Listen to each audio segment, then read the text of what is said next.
Você já ouviu falar no conceito da janela de Overton? Eu vou explicar para quem não conhece a ideia. Em cada época, há uma janela de opiniões, de ideias que a sociedade considera como aceitáveis. Mas essa janela pode se mover. Uma ideia que em dado momento é considerada como impensável, aos poucos vai se tornando aceitável. A janela se move mais um pouco e essa ideia, então, passa a ser considerada sensata e vai se movendo até se tornar urgente e haver pessoas, inclusive, defendendo que haja políticas públicas para garantir que essa ideia se torne uma lei imposta para toda a sociedade. E o que faz essa janela se mover? A ação direcionada de pessoas e instituições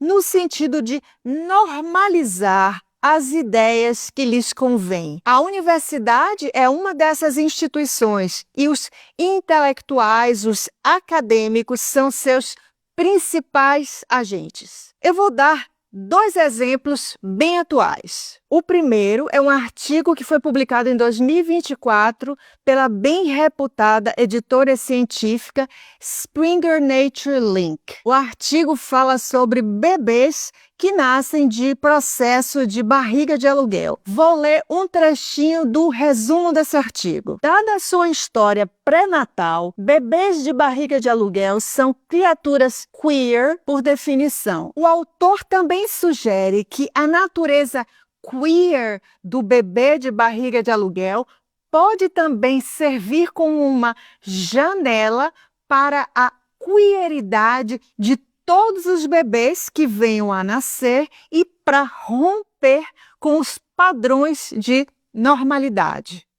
O termo janela é ele que usa. Então, aqui ele fala explicitamente no seu propósito de expandir para todos os bebês a ideia bizonha que ele propõe sobre a natureza queer dos bebês que nascem de barriga de aluguel. O outro artigo foi publicado em 2025 pela também bem reputada editora científica, a Sage, e basicamente seus autores defendem o fim da ideia da inocência sexual infantil e dos tabus contra o envolvimento de crianças em relações sexuais. Eu não sei se vocês estão se dando conta, mas ideias como essas estão se tornando cada vez mais comuns no meio acadêmico, ainda que, por enquanto, limitadas a algumas áreas de estudo. Se nós não agirmos para